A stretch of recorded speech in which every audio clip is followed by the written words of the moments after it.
infección, ¿no?, endógena, un desequilibrio del medio interno, se alteraba la microbiota y empezaba a crecer la Gardnerella.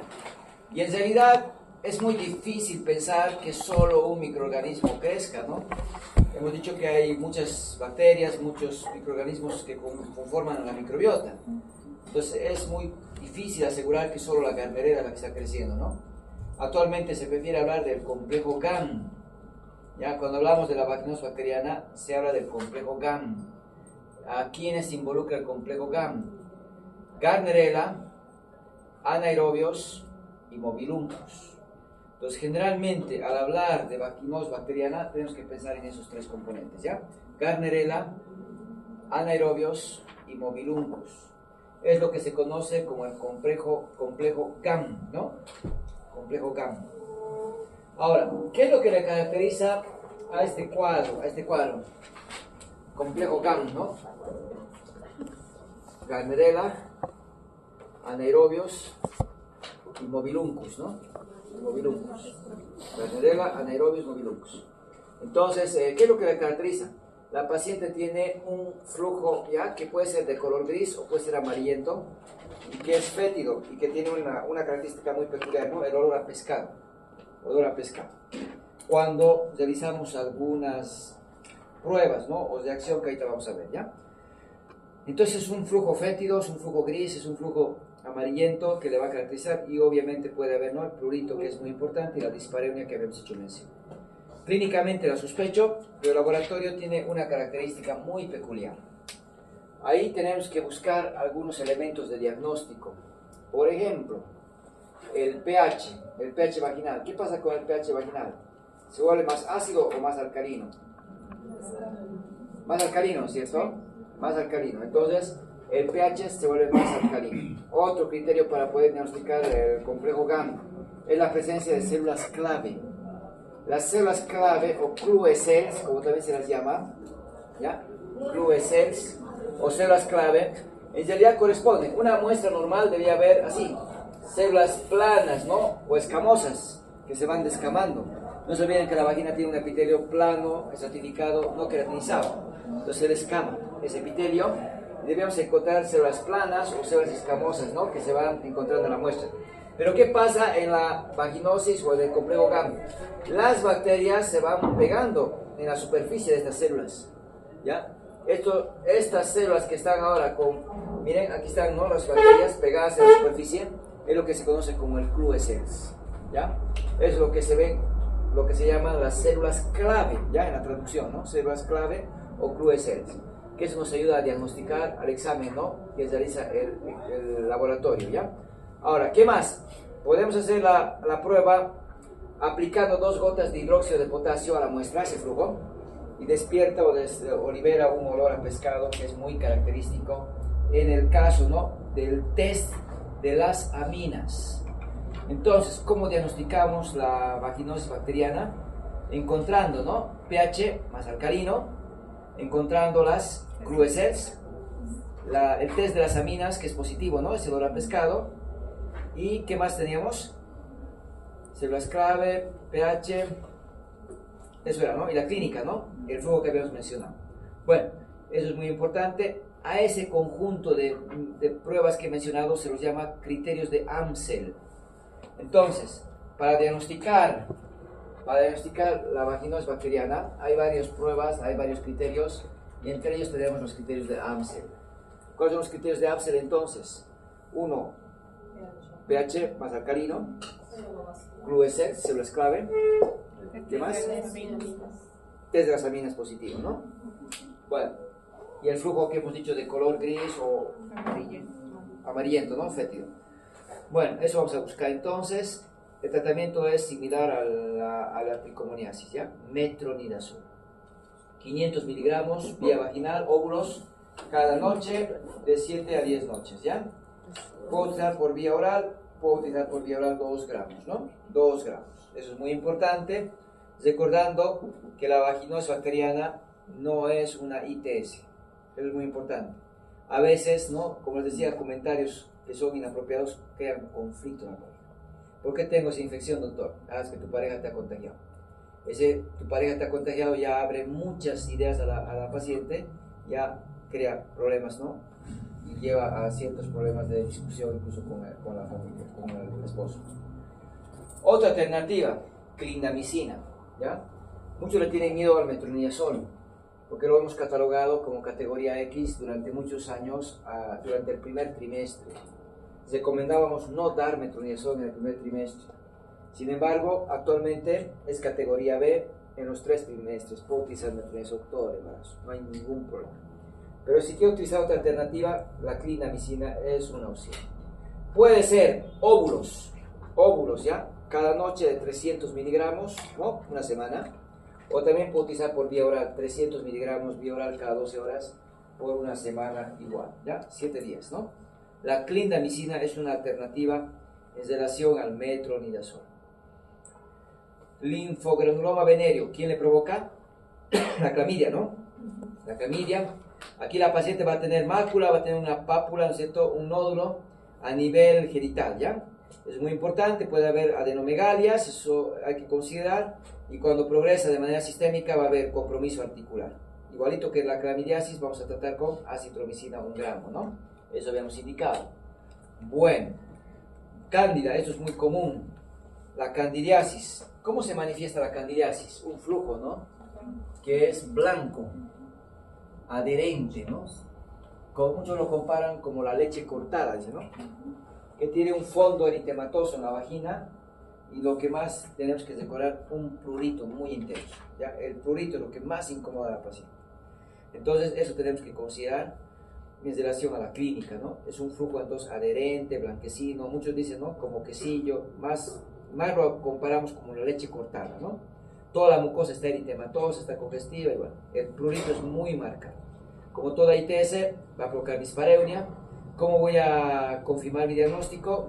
Un examen, ¿no? De flujo vaginal al laboratorio, examen en fresco. Donde tengo que ver IFAS, ¿no? De Candida albicans, ¿no? Eso es muy importante de conocer al hongo de esta manera. Antimicóticos. Hay muchos antimicóticos, ¿no? Ketoconazol, fluconazol, miconazol, itraconazol, hay muchos antimicóticos, la anistatina. Sin embargo, una buena recomendación es aprender, ¿no? Los óvulos o los fármacos que yo puedo usar en la embarazada y de esta manera utilizo, ¿no? De manera general. Vale decir, si yo me aprendo los fármacos que voy a usar en la embarazada y los puedo utilizar en la no embarazada, pues no tengo mucho problema de recordar tantos esquemas, ¿no? Por ejemplo, el fluconazol está contraindicado en la embarazada. Entonces trato de no dar fluconazol a las embarazadas. Si bien podría utilizar por vía oral única dosis de 150 o 200 miligramos, pero de preferencia más dosis no se recomienda. Por tanto, óvulos no usamos en el embarazo. Entonces, ¿qué puedo usar en la embarazada? Clotrimazol. Usamos bastante el clotrimazol. El clotrimazol, no cotrimoxazol, ¿no? Clotrimazol, óvulos de 100 miligramos vía vaginal cada noche, una semana por lo menos, nos va a servir para embarazada y no embarazada. Hoy en día hay combinación, ¿no es cierto?, de los antimicóticos, de los diferentes óvulos, y encontramos para infecciones mixtas, ¿no? Encontramos mucho al miconazol, por ejemplo, dentro de los esquemas. Sin embargo, dentro del SUS van a ver que vamos a utilizar mucho el clotrimazol, ¿ya? Clotrimazol 100 miligramos vía vaginal cada noche, una semana. Puedo utilizar por vía oral el fluconazol en la pareja. Le vamos a indicar en la pareja 200 miligramos dosis única o 150 dosis única. En la mujer, el clotrimazol por vía vaginal es muy buena opción. Puedo usar la nistatina, ya viene en crema vaginal, es una opción también. Ya 100.000 unidades, ¿no es cierto?, que podemos aplicar cada noche, considerando que la nistatina entonces también se puede utilizar en el embarazo y en la no embarazada. Pero lo que más utilizamos para los protocolos y esquemas del SUS es el clotrimazol. Sífilis. Es muy frecuente ver el tema del screening de sífilis, ¿no? En el TORCH. ¿Ustedes se acuerdan? En los laboratorios pedimos TORCH. ¿Qué laboratorios incluye el TORCH? Toxoplasmosis, rubiola, citomegalovirus y herpes, ¿no ven? Y otros. Otros incluye sífilis, VIH, Chagas, ahí puedo agregar clamidia, estreptococo del grupo B, cualquier infección, ¿no? Pero el TORCH lo hacemos, ¿no? De manera que toda embarazada se tiene que someter a estos estudios, ¿no? ¿Y por qué buscamos a la sífilis?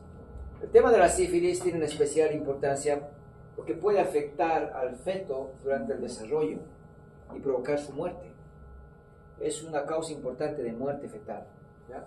La sífilis es feticida, mata fetos. Y en algunos casos provoca los abortos, ¿no? En otros los óbitos, ¿no? Fetales. Pero también puede que no le provoque la muerte fetal y se pueda transmitir de mamá al hijo. Transmisión vertical durante el embarazo a través de la placenta. Y lo que va a provocar es la sífilis congénita, ¿ya? Y ahí el niño puede nacer con algunas anomalías, algunas afecciones. Que vamos a ver, ¿no? Hepatomegalia, esplenomegalia, ictericia, puede tener la coriza ceremática, vamos a ver descamación palmoplantar, ¿no? Que son muy típicas. O la nariz sencilla de montar, dientes de Hutchinson, tibia en sable, ¿no? Que son ya repercusiones óseas, que no tiene más compromiso el feto. Entonces, el problema es eso, que hay que reconocerla para tratarla. ¿Cómo se transmite contacto sexual? Por sangre. La transfusión sanguínea, trasplante de órganos son factores de riesgo. Sin embargo, para transfundir sangre, las muestras sufren un proceso muy, ¿no?, estricto de selección. Hasta el 2009, todavía cuando estábamos en la residencia, todavía en provincia hacían la transfusión de médico a persona, paciente, ¿ya? Y todavía hemos visto pacientes que se desangraban, el médico se canalizaba y le pasaba la sangre directamente. Hoy en día eso es delito. Ya no se puede hacer eso. Es que en su momento salvó vidas, sí, en su momento salvó vidas y también le arriesgó a la transmisión de muchas enfermedades que podrían, ¿no?, ser sujeto en ese acto. Actualmente ya no se permite hacer ello y eso es muy importante, razón por la cual ya es difícil pensar que en un trasplante de órganos o transfusión de sangre haya, ¿no?, riesgo de transmisión de infecciones. Sin embargo, hay esa posibilidad. Entonces, siempre son población de riesgo, ¿no? El contacto sexual y la vía vertical. Cuando hablamos de la vía vertical, cuando hablamos de la transmisión de la mamá al hijo, ¿no? Vía que puede ser a través de la placenta durante el embarazo, puede ser a través del momento del parto, ¿no? Y en algunos casos, como es VIH, a través de la lactancia. ¿Ya? Entonces la vía vertical es la transmisión madre-hijo. En el caso de la sífilis, es a través del embarazo, a través de la placenta, o bien al momento del parto. ¿Ya? Eso es muy importante. No se ha visto la sífilis a través de la lactancia. ¿Ya? Eso es muy importante. Ahora, ¿qué más? ¿Quién produce la sífilis? El Treponema pallidum, ¿no? El Treponema pallidum. Una espiroqueta, entonces, móvil, que va a estar relacionada a este cuadro. La sífilis es muy variado. Tiene varias etapas dentro del desarrollo. Podemos hablar de una sífilis primaria, secundaria, latente y terciaria, ¿no? O bien la dividimos sífilis temprana y sífilis tardía. Sobre todo cuando hablamos de la temprana, primaria y secundaria. Cuando hablo de la tardía, latente y terciaria. Entonces son maneras de dividir ya el cuadro. ¿Cuál es el cuadro más característico de la sífilis primaria? El chancro, ¿no es cierto? El chancro duro, ¿no? Una lesión muy característica para reconocer la sífilis es una úlcera, como podemos ver, de bordes bien delimitados, ¿no?, levantados, base limpia. No hay necrosis, no hay sangre, no hay pus. Ya, eso es muy característico para reconocer esta úlcera, que se presenta a nivel genital, ¿ya?, tanto en el varón como en la mujer. Algo más importante, no provoca dolor. Y como no provoca dolor, la paciente no acude a la consulta. Generalmente se resuelve sola, ¿ya?, que no se ha curado, ¿no es cierto?, simplemente ha pasado a la sífilis secundaria. Y ese es el mayor problema. En la embarazada ya no tenemos mucho problema, porque a todas las embarazadas en el primer control hacemos laboratorios, y ahí está la búsqueda de la sífilis. Por eso es raro ver sífilis tardía, ¿no es cierto?, es raro ver. Sin embargo, si no estuviera con el embarazo, la paciente, uno, por vergüenza, otro, porque no le duele, no acude a la consulta, ¿ya?, y pasa de la primaria a la secundaria. ¿Qué más? Además de la úlcera, vamos a encontrar ganglios, ¿no?, en la región inguinal. Ahora, esta úlcera podríamos encontrar en otras regiones, ¿no?, por ejemplo, a nivel perianal, a nivel de la orofaringe, la lengua, los labios. ¿Por qué? Por las nuevas tendencias sexuales que vamos a encontrar, ¿no es cierto? Entonces puede haber la transmisión por esa vía también. Ya, esto es muy importante entonces para poder reconocer la sífilis primaria. Se va a resolver, entre comillas, la úlcera y pasa a la sífilis secundaria. Y la sífilis secundaria tiene una diversa forma de manifestarse. Por eso dicen la gran simuladora. tiene muchas formas de expresarse. En algunos casos podemos encontrar, por ejemplo, la presencia, ¿no?, de máculas, por ejemplo. En otras pacientes tienen pápulas. Recordando, ¿no es cierto?, que la mácula no es palpable, ¿no es cierto? Son lesiones cutáneas primarias, ¿no? No palpables, menores de 1 centímetro, ¿ya?, que va a corresponder a la roceola sifilítica, ¿ya? Podemos encontrar en el tronco, ¿no?, en el dorso del paciente, por ejemplo. En cambio, las pápulas son lesiones solevantadas, ¿no?, menos de 1 centímetro, palpables, por tanto, y que las vamos a denominar los condilomas planos.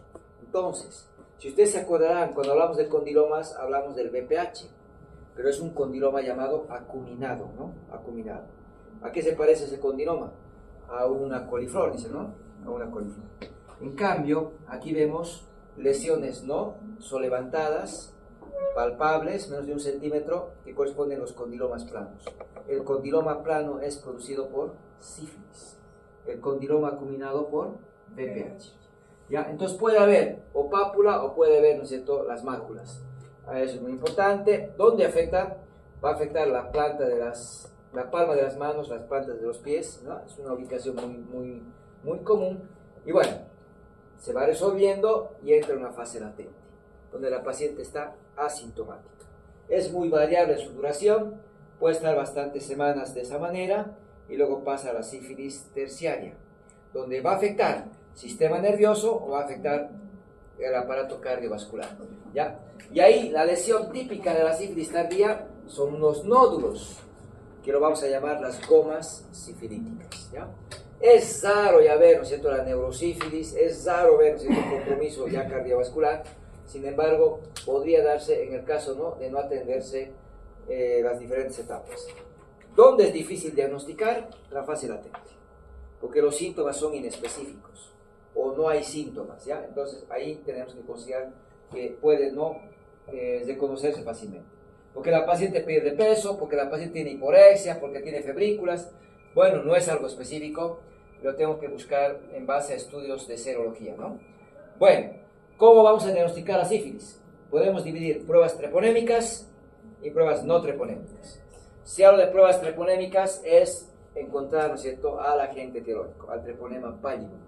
Por ejemplo, microscopio de campo oscuro, visión directa, ¿no es cierto?, lo vamos a ver al treponema pálido. Otra puede ser las pruebas del PCR, ¿no? Cuando hablamos de PCR, la reacción en cadena de polimerasa son pruebas que buscan antígenos específicos del microorganismo. Hoy en día tenemos PCR, por ejemplo, para tuberculosis, tenemos para sífilis, tenemos para diferentes, ¿no?, microorganismos que nos ayudan a reconocer y detectarlos más rápido. Por ejemplo, la tuberculosis utilizamos el GeneXpert, ¿no es cierto?, que es una prueba de PCR en tiempo real que me da el resultado en 2 horas.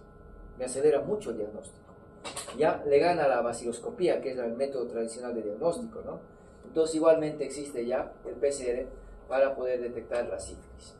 Bueno, la inmunofluorescencia directa también, ¿no?, son pruebas treponémicas. Las que buscan anticuerpos, ¿no es cierto?, las vamos a llamar pruebas no treponémicas, porque están reaccionando frente a los anticuerpos. Estas pruebas indirectamente me van demostrando la presencia del treponema pálido, ¿ya? Entonces aquí tenemos varias. Las que más utilizamos, ¿cuáles son? RPR y BDR. Estas son las que más utilizamos en los hospitales.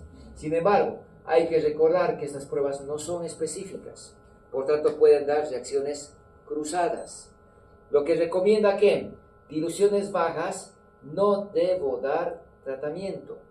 Es decir, hay que tener presente entonces, como no son pruebas específicas, ¿no es cierto?, que tenemos que dar diluciones, tratamiento a diluciones mayores, ¿no es cierto?, a 1.8, ¿ya? Entonces hay pacientes embarazadas que le hago la prueba de RPR, por ejemplo, y me da 1 en 2. ¿Cómo saber de que realmente sea sífilis, no? Entonces muchos dicen, entre dar y no dar, mejor le doy. Algunas veces funciona eso y a veces no. Sí, no le va a hacer daño la penicilina al embarazo. Y si es una infección, voy a evitar, ¿no?, la sífilis congénita. Está bien. Pero de preferencia siempre hay que ser objetivos, ¿no? En este caso, la dilución es muy baja. Puede no corresponder a dar tratamiento. Nuevamente, insisto, el darle tratamiento para una ITS lleva mucho conflicto. Hemos tenido pacientes que han recibido penicilina con diluciones de 1 en 2 y viene el esposo alarmado a las 2 semanas. ¿Por qué mi esposa tiene sífilis? ¿No es cierto? ¿Dónde se ha contagiado? Y empieza a ver los problemas de él hacia ella y de ella hacia él, ¿ya? Entonces hay que tener mucho cuidado en el manejo de las ITS y en el abordaje. En este caso, 1 en 2 no justifica la tratamiento. ¿Ya? En diluciones de 1 en 8 o más de 1 en 8, sí podríamos dar tratamiento pensando, ¿no?, en que hay alta probabilidad de que pueda corresponder a sífilis y hay que evitar, ¿no?, ese riesgo. Por tanto, diluciones menos de 1 en 8, ¿qué tenemos que hacer? Orientar. Puede ser que la infección esté empezando a darme, ¿no?, positivo, se esté elevando, ¿ya? Y tal vez habría que repetir la prueba, ¿no es cierto? ¿Por qué? Porque esta prueba me puede dar positivo en diferentes infecciones bacterianas virales, me puede dar, ¿no es cierto?, incluso en el embarazo, sin que tenga ninguna infección, ¿ya? O bien en algunos cuadros inmunológicos o neoplasias. Entonces hay muchas causas que me pueden dar falsos positivos, pero con diluciones bajas. Por eso hay que dar tratamiento con dilución 1 en 8 o más, ¿ya? Dilución 1 en 8 o más. Bueno, eso es lo más importante en este cuadro. Establecer el diagnóstico, hay que dar tratamiento para evitar la sífilis congénita. ¿Qué provocaba la sífilis? Hemos dicho abortos, ¿no? Puede provocar pérdidas del embarazo, eso hay que tomar en cuenta, o puede haber la infección, ¿no es cierto?, que hemos llamado sífilis congénita. Con todas las afecciones que hemos dicho, ¿se acuerdan? Hepatoesplenomegalia, puede haber ictericia, puede haber, ¿no es cierto?, en algunos casos hasta el hidrops fetal, ¿no?, la muerte del feto con el óbito fetal, ¿no?, que hay que tomar en cuenta. Ahora, nace el niño, ¿ya?, de una madre que ha tenido sífilis y que no ha cumplido el tratamiento o que no ha recibido el tratamiento, podemos, ¿no es cierto?, sospechar de este cuadro cuando vemos algunos estigmas. Por ejemplo, el niño puede estar, ¿no es cierto?, con descamación palmoplantar, eso es muy característico, ¿ya? Sin embargo, eso vemos también en los postérminos. Cuando nacen los niños postérminos tienen descamación palmoplantar, pero eso hay que tomar en cuenta. Uno. Otro, tiene una secreción nasal transparente con escaso sangrado. La coriza, ¿no?, se llama así, coriza serohemática. Eso es muy característico que voy a ver, ¿no es cierto?, en el neonato, ¿ya?, que está con sífilis congénita. Y claro, podemos encontrar hepatoesplenomegalia, podemos encontrar ictericia, ¿no es cierto?, en este caso patológica, ¿no? Dentro de las primeras 24 horas ya empieza a ver, ¿no?, la manifestación del tinte ictérico en estos niños. Bueno, entonces, eso es muy importante considerar, hay que examinar y hay que pensar en el tratamiento, ¿no? Vamos a centrarnos en el tratamiento en la mamá, porque de esto estoy seguro que lo han llevado, ¿no?, en pediatría. ¿Cuál es el tratamiento? Penicilina.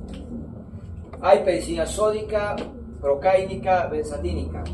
Vamos a usar la benzatínica, la de depósito, la que se va liberando poco a poco, la que va a destruir al treponema de manera lenta. ¿Ya? Eso es muy importante.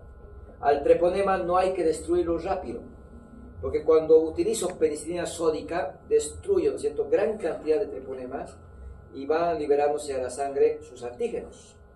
Estos antígenos actúan como sustancias, ¿no?, como toxinas, y empiezan a provocar una reacción sistémica. El paciente tiene, ¿no?, un cuadro febril, tiene un cuadro, ¿no?, marcado de tipo tóxico, ¿ya?, que podríamos evitar tratando con una penicilina de depósito. Esta reacción que se da por la destrucción rápido ya del treponema es la reacción de Harris, ¿no?, que se va cortado, ahí está. Razón por la cual no se recomienda usar tratamiento endovenoso. Es que la sódica la vamos a usar en la sífilis terciaria, ¿no?, en la neurosífilis, en la sífilis cardiovascular. De preferencia en la sífilis primaria, secundaria, latente, no, de depósito. ¿Cómo vamos a utilizar? Si es sífilis temprana, las Naxmelixer, vamos a usar solamente una dosis. 2.400.000 unidades intramuscular, una dosis. Pero si es sífilis tardía, y esto vemos, ¿no?, en la mayoría de los casos, lo catalogamos como sífilis tardía, vamos a considerar aquí 3 dosis, ¿no? Una inyección cada semana, hasta que se destruya el treponema por completo. Entonces, eso es lo que hacemos más en los pacientes embarazadas, ¿no? 3 dosis. ¿Tratamiento de la pareja? Sí, ¿no? ¿Cuántas dosis? Una sola. Una sola. A la pareja es una sola dosis. Paciente alérgica a la penicilina, ¿a qué recurro? Eritromicina. Frente a la alergia a la penicilina, siempre acuérdense de la eritromicina. 500 miligramos vía oral cada 6 horas por 2 semanas, ya 15 días. No se destruye fácil al preponer. Hay que dar un tratamiento largo, ya 2 semanas. Ahora bien, se ha visto de que la eritromicina atraviesa muy poco la vasera placentaria. Por tanto, dar eritromicina como tratamiento alternativo para sífilis, interrogable. Ya no se ha demostrado que sea muy efectivo. Pero es lo que tenemos. Podríamos recurrir a la ceftriaxona. Claro, una cefalosporina no de tercera generación, podría ser. ¿Ya? Sin embargo, mis protocolos me dicen, está la eritromicina, 500 miligramos vía oral cada 6 horas, 2 semanas, ¿no? Sin embargo, hay que considerar que el efecto que alcanzo es muy poco, ¿ya? No es el ideal, porque la eritromicina realmente tiene dificultad para llegar al feto y por tanto el tratamiento no es adecuado. Pero es lo que tenemos. Si quiero buscar otra alternativa, podríamos pensar en la ceftriaxona, ¿no? Ceftriaxona. Condilomatosis. Esto ya hemos hablado. Los condilomas acuminados son lesiones, ¿no es cierto?, solevantadas, palpables, que tienen la forma de un coliflor, hemos dicho, ¿no? Tiene un crecimiento lento, no hay dolor, se ubican en diferentes regiones. ¿Quién lo provoca? El BPH. Hay más de 100 serotipos del BPH. Nos han enseñado 2 serotipos altamente oncogénicos. ¿Cuáles son? 16, 18. Estos son los que provocan cáncer, ¿no? Los de bajo riesgo oncogénico, ¿cuáles son? 6 y 11. Entonces, estos son los que provocan condilomas, ¿no?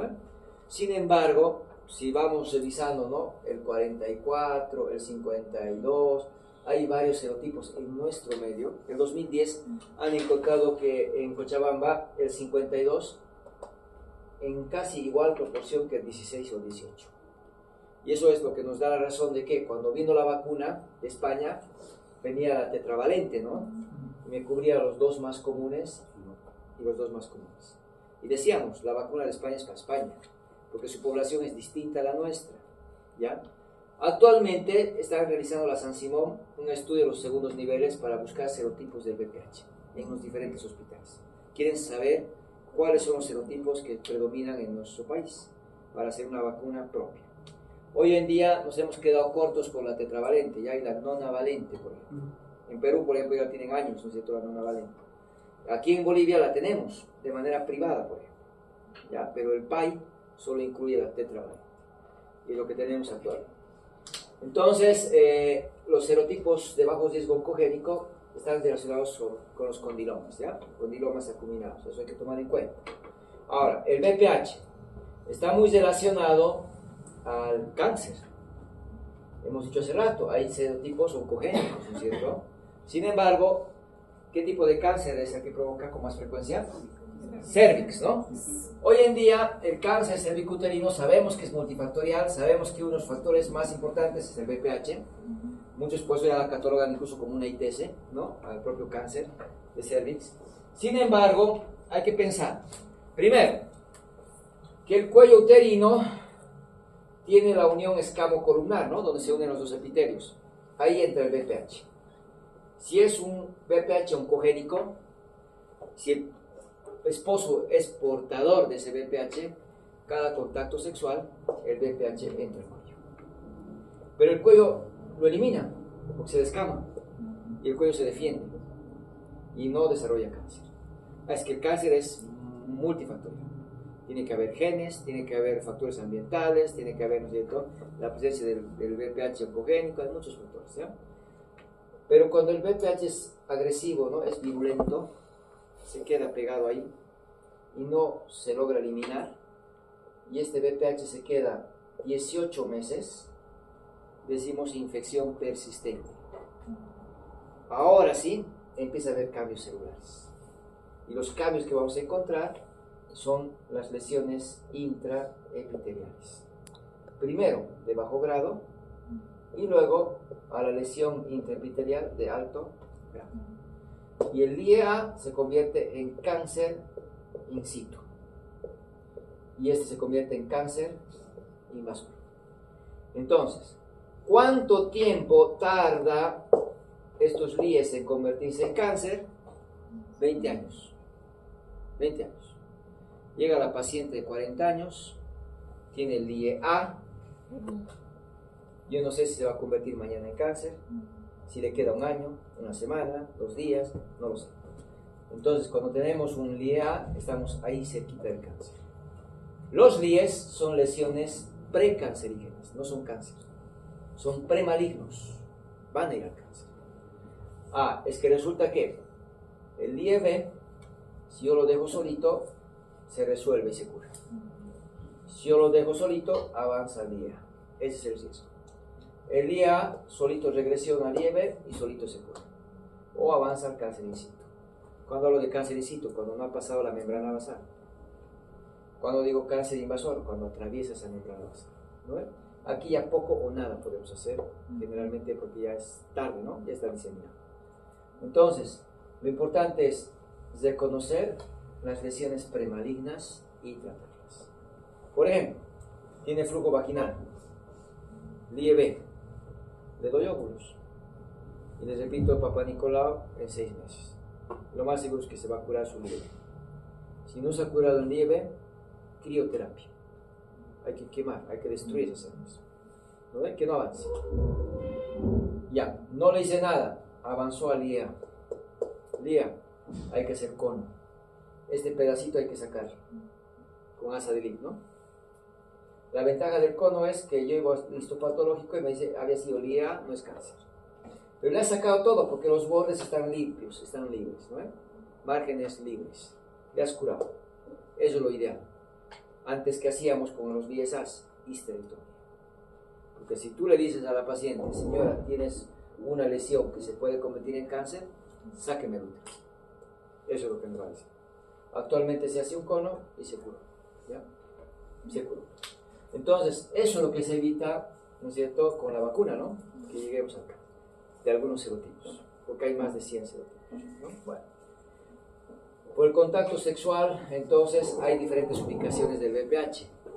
El VPH puede provocar cáncer en el cervix, en la vulva, en la vagina, ¿ya?, en el pene y en la orofaringe. El cáncer es más común en el cervix. Estoy viendo que provoca en varios lugares cáncer, ¿no es cierto? Es donde afecta el VPH. Eso hay que tomar en cuenta. Entonces, los de bajo riesgo oncogénico, verrugas, ¿no? Las vamos a encontrar en los dichos, en los mencionados lugares. ¿Cómo diagnosticamos entonces? Con la clínica, ¿no? La clínica me ayuda a reconocer. Hay que diferenciar de la sífilis porque hay condilomas planos, hemos dicho, ¿no? ¿Cómo vamos a tratar? Hay 2 opciones. Podofilina y ácido tricloroacético, ¿ya? El tricloroacético diluido al 50%, la podofilina al 25%. ¿Cuál utilizo en la embarazada? Tricloroacético. ¿Cuál utilizo en la no embarazada? Podofilina. Entonces, ¿qué vamos a hacer? Vamos a aplicar tópico. Viene la paciente, agarro un hisopo, vaselina líquida, voy pintando alrededor para que no dañe el tejido sano. Desecho, agarro otro hisopo, a la podofilina y empiezo a pintar. O el tricloroacético y empiezo a pintar.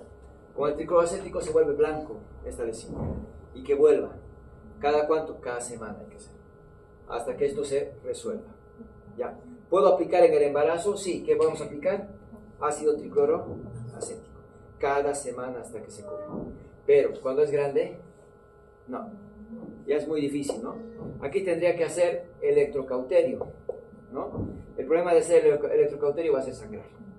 Entonces ahí cuando ya es muy grande, muchas veces ya no tocamos. Y hacemos la cesárea, ¿no? Antes la condilomatosis era indicación de cesárea absoluta. Porque decíamos, el niño pasa por el canal del parto, se contacta con su vía respiratoria y le crecen condilomas en la laringe. El riesgo era la condilomatosis laringea. Actualmente se ha demostrado de que si hay condilomas, si hay VPH, pues un virus atraviesa la placenta y ya está en efecto. Por tanto, no justifica hacer cesárea para evitar la transmisión del virus, porque ya está en efecto, ¿ya? Entonces, hoy en día, la condilomatosis no es indicación absoluta de cesárea, es relativa. Si el condiloma está lejos de ocluir el canal del parto, como en esta imagen, parto. Pero si me obstruye el canal del parto, es una distocia de partes blandas, cesárea. Ya, entonces es una indicación relativa actualmente a la condilomatosis. Es más, en este caso, prefiero que nazca el niño, que la paciente pase el puerperio, su sistema inmune va a mejorar, esto va a regresionar. Una vez que regresiona, recién voy al tratamiento ya, con podofilina o bien con electrocauterio, ¿no? Ya vamos acabando. Herpes genital. ¿Cómo diagnostico el herpes? Vesículas, ¿no? Que se agrupan como racimo de uvas, dice, ¿no? Tiene un fondo ligeramente enrojecido. Lo más típico de este tipo de herpes es el dolor quemante, ¿no? Urente. Y las vesículas que estamos viendo, que se pueden romper, ¿no? Se pueden romper. Sin embargo, hay que recordar que es muy contagioso, ¿ya? El contacto con estas vesículas. Por tanto, si tiene herpes genital, el tipo 2, y veo vesículas en el cervix, indicación absoluta de cesárea. No se da opción a parto en el herpes genital activo, ¿ya? Es muy importante. Entonces, no hay un tratamiento específico. Podemos usar antirretrovirales, ¿no es cierto? Sería una opción. ¿Ya? ¿Cuál antirretroviral conocen? Aciclovir. Aciclovir, ¿no? 200 miligramos vía oral cada 5 horas, 5 veces al día, ¿no? Podemos utilizar. O en crema también, ¿no? De manera tópica también puedo utilizar, ¿ya? El aciclovir no está contraindicada en el embarazo. Se puede utilizar. En algunos casos, el dolor es tan intenso que el paracetamol no es suficiente y se recurre a la carbamazepina. No deberíamos usar carbamazepina. En este caso no estoy usando como anticonvulsivante, estoy usando como antineurítico. Pero deberían no usar carbamazepina. Porque hidantina, fenitoína, carbamazepina y sobre todo el ácido valproico son teratogénicos. Entonces, de preferencia no se usa estos fármacos, ¿ya? Pero en caso extremo, riesgo-beneficio, el menos lesivo al feto es la carbamazepina. Y podríamos utilizar 200 miligramos cada 8 horas, pero como antineurítico. VIH. La infección por el virus de inmunodeficiencia adquirida, actualmente lo catalogamos en las pacientes llamadas PBBs, ¿no es cierto? Personas que viven con el virus de PBB, ¿no? De inmunodeficiencia, ¿no? Hoy en día los PBBs son la denominación que le damos. Antiguamente se utilizaba, ¿no? El paciente con SIDA. Actualmente ya decir con SIDA hasta lo van tomando como un acto de discriminación. Han avanzado mucho en la parte normativa del paciente con VIH, que no podemos marcar la historia, ¿no? Con nada en particular. Yo no puedo colocar VIH con letra roja. Eso ya está atentando, ¿no? Contra la confidencialidad, contra sus derechos del paciente. ¿Ya? Yo no puedo decir a mi equipo, ¿no? Este paciente tiene SIDA o tiene VIH. No lo puedo hacer, ¿ya? Porque eso está atentando con sus derechos. Ahí lo tengo que tratar como cualquier otro paciente. Es que tal vez me puedo transmitir, ¿no? No se habla de contagio, ¿no? Transmisión. No hay ninguna medida de bioseguridad distinta para el VIH. Yo tengo que tener medidas de bioseguridad con todos los pacientes. Entonces no hay nada distinto para el VIH. Por eso es que no justifica marcar, no justifica separar. Pero si en la embarazada me interesa saber qué es VIH, por el tema de la lactancia. Porque no puede dar de lactar a la paciente que tiene VIH. Entonces, una paciente que tiene el virus con antirretrovirales puede llevar una vida relativamente, entre comillas, normal, pero cuando ya tiene infecciones oportunistas, ya se encuentra en la etapa avanzada que la llamamos SIDA, ¿no es cierto? Ahí es cuando se habla del SIDA. Entonces, ahí hay que considerar cuándo sospechamos del VIH. En pacientes, ¿no? Pacientes que tengan fiebre más de un mes, sin una causa. Pacientes que pierdan peso, ¿no? Pacientes que tengan TB. TB, hoy en día, sinónimo de VIH, hasta demostrar lo contrario, ¿no? Esa relación hay que encontrar en relación ya al cuadro. Entonces, no se habla de contagio, es prohibido hablar de contagio, es transmisión. ¿Cómo se transmite el VIH? Contacto sexual, contacto con fluidos, ¿no? ¿Puede ser transfusión de sangre, trasplante de órganos? Sí. Puede ser por fomites, tal vez, por contacto con toallas, ropa interior. No. El virus es termolábil. Llega a temperatura ambiente y se muere. ¿Puede ser por pinchazo, accidentes laborales? Sí, el riesgo es muy bajo, 0.005%. Si yo me pincho con un paciente que tiene VIH, mi probabilidad de transmisión es bajísima. Pero ¿qué tal si yo soy el 0.005? Entonces hay que cuidarse, ¿no? Hay que cuidarse. El virus es termolar, ¿ya? Se destruye a temperatura. Eso es muy importante que recuerden. Por tanto, es muy poco probable la transmisión con objetos punzantes. Picadura de insectos, que le pique a un paciente con VIH y me pique a mí. Nada que ver, ¿no es cierto? Eso está totalmente descartado. ¿Ya? Entonces, con todo eso, la transmisión vertical no puedo olvidarme. Madre-niño, durante el embarazo, durante el parto y durante el puerperio en la lactancia, ¿ya? ¿Cuándo se transmite más? ¿El embarazo, el parto o el puerperio? Parto. 50% de transmisión en el parto, ¿ya? 30% en el embarazo y 20 o 15% en la lactancia. Es menos probable en la lactancia que en el parto. Por eso es que las pacientes tienen diarrea más de un mes, hay que pensar en VIH, pierde peso, VIH, fiebre más de un mes, VIH, tiene ganglios, VIH, muggets, ¿no? Hay que pensar en VIH. Hay una afección pulmonar que la produce ¿quién? Lo que antes llamábamos neumocistis, ¿no? Carini, que es raro, ¿no es cierto?, que se ve en VIH.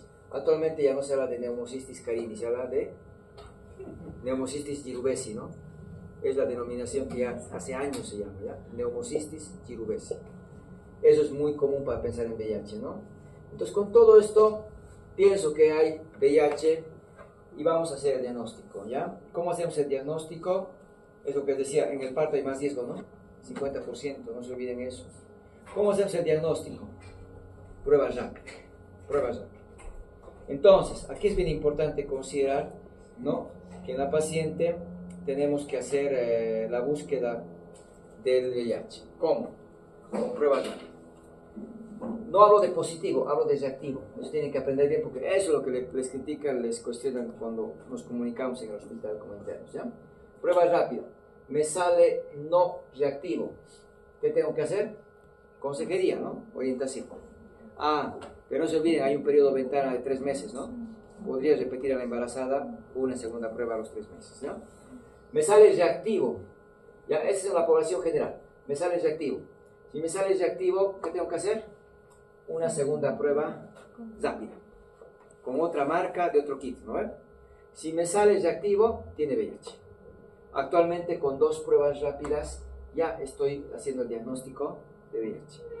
No estoy llegando ni al ELISA, ni peor al Western Blot, que antes era exigencia para el diagnóstico, ¿no? Entonces, imagínense que la primera me sale reactiva y la segunda me sale no reactiva. Ahí me quedan dudas. El desempate, ELISA. El ELISA me va a decir, ¿tiene o no tiene VIH? Si me da reactivo, tiene VIH. Me da no reactivo, ya. ¿No es cierto? Esperar los 3 meses por el tema periodo ventana, ¿no? Y podría repetir si realmente quiero descartar. Pero, con 2 pruebas ya diagnostico VIH en la población general. Y rara vez necesito el ELISA, solo para desempate, como había dicho. En la embarazada es distinto, porque le hago la prueba rápida, me sale reactivo, la tengo que tratar como VIH.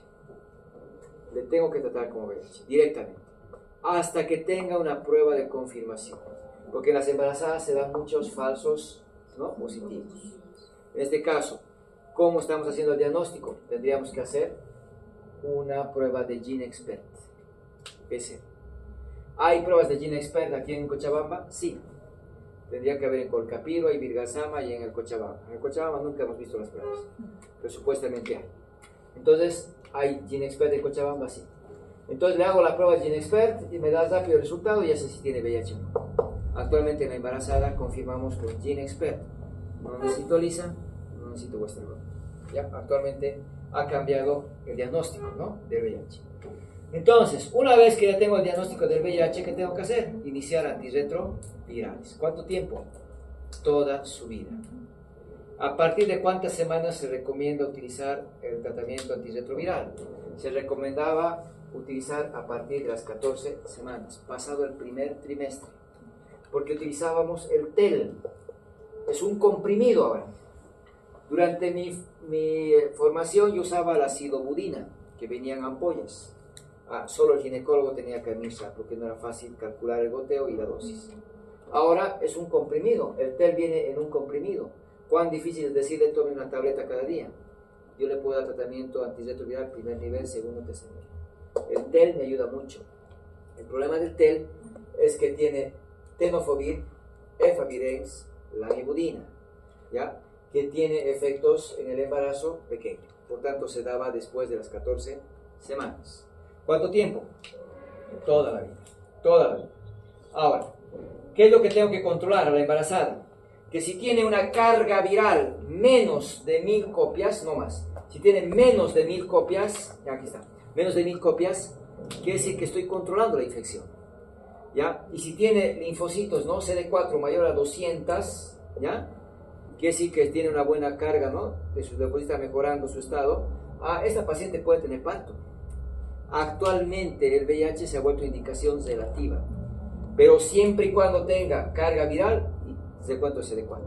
La carga viral menos de 1000, parto. Porque el riesgo de transmisión es menos del 1% en el parto. Hace rato, ¿cuánto les he dicho en el parto? 50%. De 50 le he bajado a 1%. Es poco probable. Hay pacientes, papá, mamá con VIH y el niño sin VIH, porque están con tratamiento antirretroviral y que han tenido parto, ¿ya? Que han tenido parto. La paciente no se hace controles, no recibe antirretrovirales, cesárea seca. La paciente no tiene controles, no sé cuánto es su carga viral, no sé CD4, cesárea seca. Le voy a operar a las 38 semanas, sin trabajo de parto, sin que se rompan membranas, ¿no es cierto? Y exponiendo menos cantidad a la sangre, ¿no? Al niño. Ya, eso es muy importante. ¿Qué más? A ver, para el Pneumocystis jirovecii, cotrimoxazol, ¿no es cierto? Ahí está. Ya no se hablaba de Pneumocystis carini, hemos dicho, Pneumocystis jirovecii, que es una afección respiratoria asociada al VIH, entonces se indica profilaxis con cotrimoxazol, ¿ya? Para evitar justamente esta afección que es muy frecuente en la paciente con VIH. Esto es lo que me interesa. Cuando usamos antirretrovirales hay que combinar dos grupos. Aquí tienen varios grupos, 3 grupos, ¿no? Tienen inhibidores de la proteasa, ¿no? Tienen inhibidores de la transcriptasa reversa, análogos de nucleósidos y no análogos de nucleósidos, ¿no? ¿Qué hay que hacer? Hay que combinar dos grupos para evitar resistencia. El TEL, tenofovir, análogos de nucleósidos, efavirenz, no análogo de nucleósido, dos grupos distintos, ¿no? Y la lamivudina, ¿no? Análogo de nucleósido. Está combinando 3 fármacos que son de 2 grupos distintos. No pueden ser del mismo grupo, tienen que ser de 2 grupos distintos para evitar resistencia. Entonces el TEL lo utilizamos bastante, ¿ya? Si ustedes se acuerdan, en cuanto al TEL, ¿no es cierto? Tenofovir, efavirenz, lamivudina, ¿ya? Ya viene asociado el comprimido.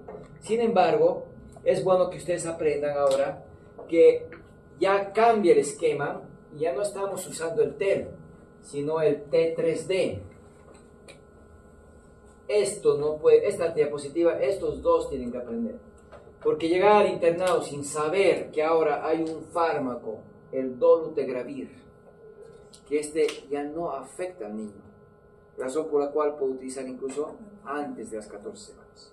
¿Ya? Entonces el dolutegravir no es tan reciente, esto es del 2020, estos son 4 años ya de retraso.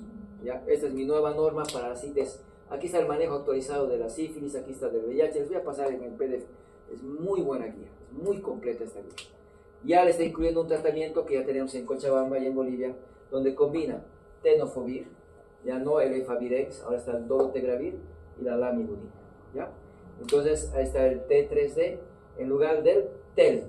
El TEL está tenofovir, efavirenz y lamivudina, lo que he hecho mención.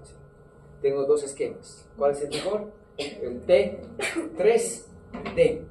¿Cuál es el fármaco nuevo? Dolutegravir, ¿ya?